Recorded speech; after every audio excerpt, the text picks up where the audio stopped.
disappeared without a trace, along with some very valuable timepieces. Collectors who left their watches with Ian Tilman for safekeeping are now hundreds of thousands of dollars out of pocket, and the hunt is on to find him before time runs out. Also buys them and waits for the value to grow. He paid Sydney business Watches R Us 103 grand for 3 Rolexes at the start of this year. Hi guys, and welcome back to the channel. Have you guys ever heard of Ian Tilman? I bet you haven't.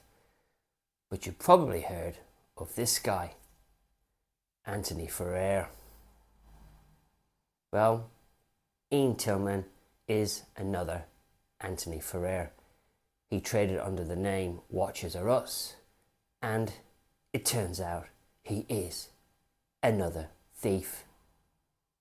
If you're a subscriber, thanks very much.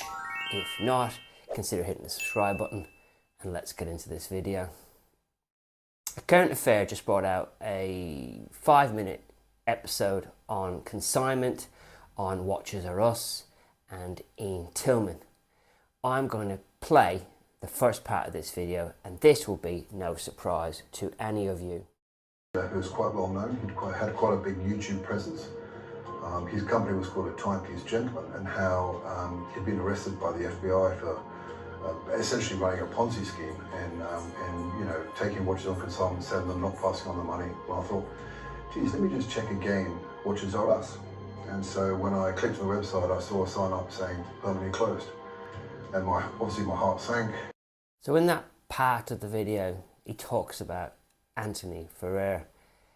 This was a guy who put a very valuable watch on consignment with Watches R Us in Australia.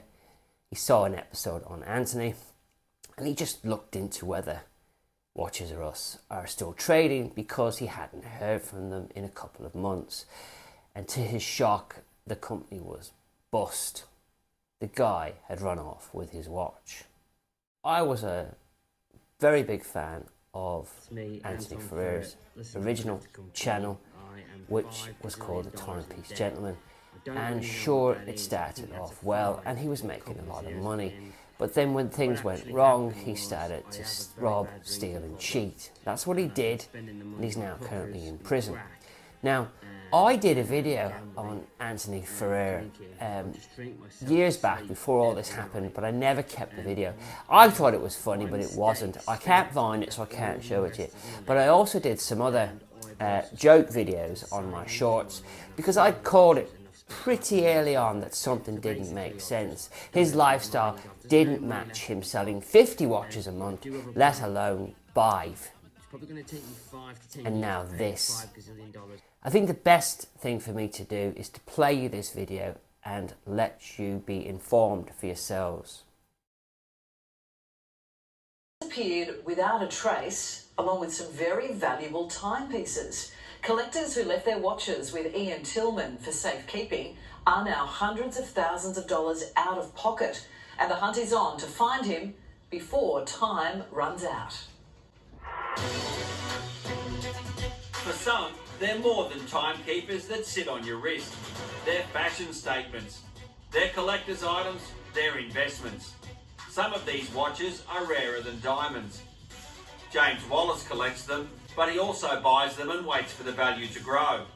He paid Sydney business Watches R Us 103 grand for 3 Rolexes at the start of this year. Things didn't add up by late January. I thought, well, you know, these watches should have been flowing into the country. I should have them. But he just always had an excuse. He was away. He was uncontactable for little periods of time. But then he'd get straight back on the message and contact me immediately with some excuse. He is Ian Tilman, the watch broker, who's disappeared. Gone too some serious cash and some high-end watches, valued at up to $50,000. The watches were owned by individuals. Tilman had them on consignment, selling them for a commission. And it was actually how I found out about it. Was in early February. I typed into Google Watches R Us, and the first thing that came up was watch scam. And that's where I just like sank, and I was like, oh no. I started reading, it was like this bad dream. Tilman ran Watches R Us with a private showroom in the heart of Sydney. This alleged victim, who asked not to be identified, handed over his rare timepiece in 2019 to Tilman. It was a D Bethune, which was individually numbered. At first, I went in with him with another watch. He gave me cash for that. In fact, I sold 2 watches through Watches R Us. First red flag, cash. Most watch dealers deal in bank transfer. You really want a record of the transaction. In fact, I sold 2 watches through Watches R Us. 2. When it came to D Bethune, we realised that it was rare. There wasn't a big market for it. Rare means nobody wants it, and at that point you need to keep the bloody watch. If a dealer is not prepared to buy the watch off you or trade it towards another watch, keep it. It's much safer in your hands than in somebody else's hand. Long-term consignment is not a viable option. It's extremely dangerous and risky. It also could end up with the watch being genuinely damaged or genuinely going missing through no fault of an honest dealer.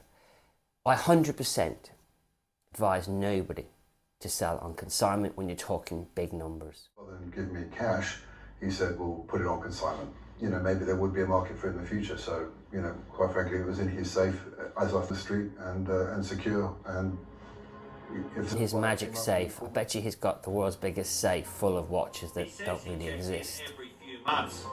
At the start of this year, a red flag. I first looked at it on YouTube channel, and there was a case of a watch dealer who was quite well known. He'd had quite a big YouTube presence. His company was called a Timepiece Gentleman, and how he'd been arrested by the FBI for essentially running a Ponzi scheme and taking watches on consignment, selling them, not passing on the money. Well, I thought, geez, let me just check again, Watches R Us. And so when I clicked on the website, I saw a sign up saying permanently closed. And obviously my heart sank. Where was his $40,000 watch?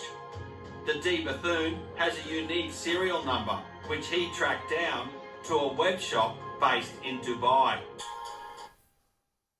Where was his $40,000 watch? It's long gone. I just wanted to say that what he's trying to sell it for doesn't mean what the watch was worth.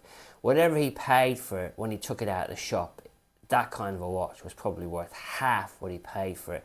So his only option was consignment. Lesson learned? Yes. But he would have been much better off if he kept the watch in his possession for a long-term consignment deal like this. Again, 100% don't consign a watch. So your watch is sitting on a website in Dubai and it's being offered by some guy from Switzerland. So yeah, they confirmed it was the watch, and they also confirmed that they hadn't actually got it. They were also a watch broker. They had it on consignment for a gentleman in Switzerland. And guess what? They still have it listed. Watches R Us parent company is Mazal Group, trading since 2016. That word I used to think was a joke. They just shout Mazal all over the place. Definitely hasn't sold though, has it? Ian Tilman was the frontman, but he ceased as a company director on February 7 this year. It went into liquidation 9 days later, on February 16. The liquidator's report showed $68,000 left in the company bank account, which was immediately frozen. And it says more than $1.2 million were transferred to various people immediately before liquidation, including almost $52,000 to Tilman himself. We know of up to 14 people who say they're severely out of pocket because of Watches R Us. Some have complained to police and other authorities. We've made extensive inquiries right across Sydney looking for Ian Tilman, including here. 12 people affected. They're wasting their time. They're never going to get the money back, the watches back. They're going to have to move on with their lives and live with the cost of their stupidity. I really feel sorry for the first guy who spent 100k, just gave over 100k like it was nothing. Where the business was based in the CBD, but like his customers' cash and watches, he's vanished. There are some people that have been saving up for years on end to be able to afford their dream watch, and it's all blown up in smoke because of how they're being treated by Watches R Us. Adam Gleeser is a consumer advocate representing the ticked off customers. There's one guy that paid over $40,000 in cash because that was the form of payment that Watches R Us preferred and asked them for. Do the right thing. Watches R Us. How can you actually live with the fact that there are so many people out? This guy makes me laugh, though. He's reaching out to Watches R Us like they give a shit. It's hilarious. You guys have lost all your money. It's over, guys. Get on with your lives. And it's a very hard lesson to learn.